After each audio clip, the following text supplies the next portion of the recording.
शशांक चक्रम सकरीटकुंडलम सपीतवस्त्रम सरसीरुहेक्षणम सहारवक्षस्थलकौस्तुभश्रियं नमामि विष्णु शिरसा चतुर्भुजम। नमस्कार प्रिय बंधुओं, आप सभी का हमारे YouTube चैनल में बहुत बहुत स्वागत है। आज के इस वीडियो में आप श्रवण करेंगे चैत्र मास के शुक्ल पक्ष की कामदा एकादशी व्रत की पवित्र पावनी कथा। इस बार कामदा एकादशी का व्रत 1 अप्रैल और कुछ पंचांगों में वैष्णव संप्रदाय के अनुसार 2 अप्रैल को भी एकादशी व्रत किया जा रहा है। एक बार प्रेम से कहिए, बोलिए विष्णु भगवान की जय, एकादशी महारानी की जय। बंधुओं, एक बार रघुवंश के प्रतापी एवं धर्मात्मा राजा दिलीप ने गुरु वशिष्ठ जी से पूछा, हे गुरुदेव, चैत्र मास के शुक्ल पक्ष की एकादशी का क्या नाम है?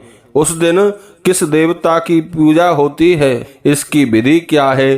कृपा करके यह सब बताकर मेरी जिज्ञासा शांत कीजिए। वशिष्ठ जी ने उत्तर दिया, राजन, चैत्र महीने के शुक्ल पक्ष की एकादशी का नाम कामदा है। जैसे अग्नि सूखे काष्ठ और अन्य वस्तुओं को जलाकर नष्ट कर देती है, उसी प्रकार यह कामदा एकादशी भी अपने प्रभाव से पापों को जला डालती है।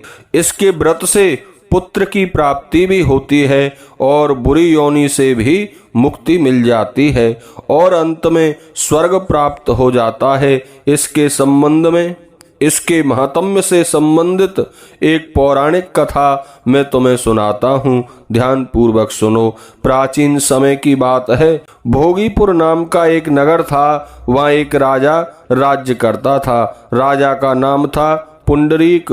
पुंडरीक बड़ा ऐश्वर्य और धन संपत्ति से संपन्न राजा था। भोगीपुर में अनेक अप्सराएं, गंधर्व, किन्नर आदि रहते थे। वही संपूर्ण वैभवों से युक्त घर में ललिता और ललित नाम के स्त्री पुरुष रहते थे। दोनों में परस्पर घनिष्ठ प्रेम था और वे सदा ही भोग विलास की इच्छा करते रहते थे। ललिता के हृदय में सदा अपने पति ललित की ही मूर्ति बनी रहती थी और ललित के हृदय में सदा सुंदरी ललिता विद्यमान रहती थी। अलग हो जाने की कल्पना मात्र से ही दोनों व्याकुल हो उठते थे। एक बार गंधर्वों सहित राजा पुंडरीक सभा में बैठा था।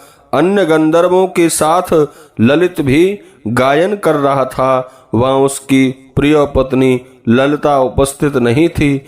ललित को गाते गाते अचानक उसका ख्याल आ गया। उसके गाने की लय गड़बड़ा गई। नागराज करकोटक ने राजा का ध्यान इस ओर आकर्षित किया तथा वास्तविकता से ज्ञात होने पर पुंडरीक ने ललित को श्राप दे दिया।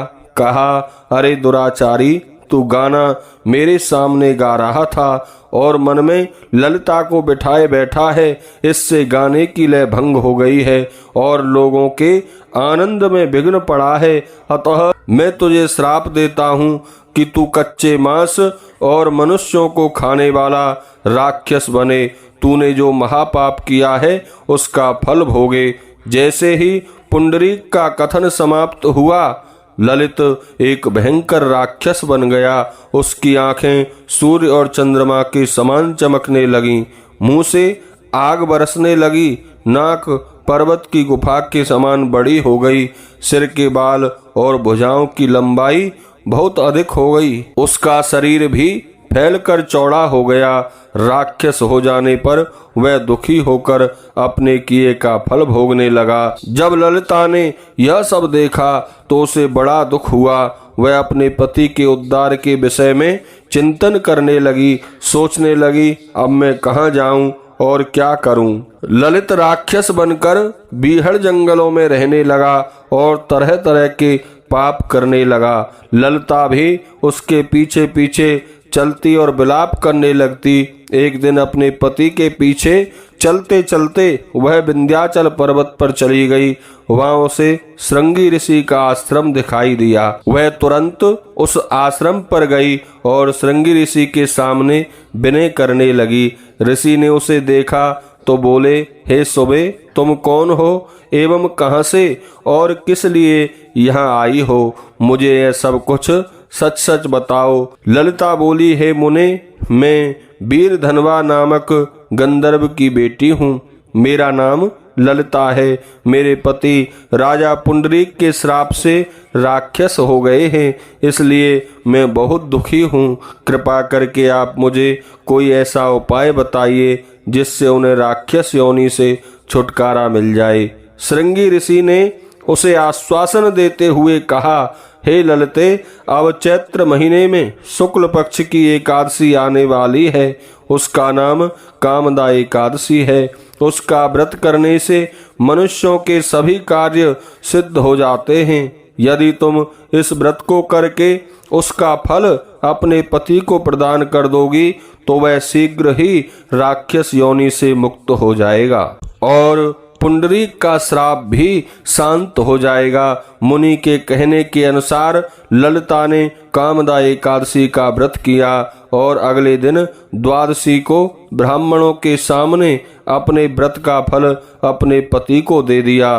फिर भगवान से प्रार्थना की कि हे प्रभु, मैंने जो व्रत किया है उसका फल मेरे पति को मिले, जिससे वह शीघ्र ही राक्षस योनि से छुटकारा पा जाए। उसके द्वारा एकादशी का फल देते ही ललित की राक्षस योनि छूट गई और गंधर्व पुराने रूप में आ गया। अनेक प्रकार के वस्त्र और आभूषणों से सुसज्जित होकर पहले की तरह ललिता के साथ विहार करने लगा। कामदा एकादशी का कुछ ऐसा प्रभाव हुआ कि वे दोनों पहले की अपेक्षा अधिक सुंदर हो गए और विमान द्वारा स्वर्गलोक को चले गए। इस व्रत को विधि पूर्वक करने से सब पापों का नाश हो जाता है। ब्रह्म हत्या तक का पाप इस एकादशी का व्रत करने से नष्ट हो जाता है और बुरी योनि से मुक्ति मिल जाती है। इसके महात्म्य की कथा पढ़ने या सुनने से वाजपेयी यज्ञ का फल प्राप्त होता है।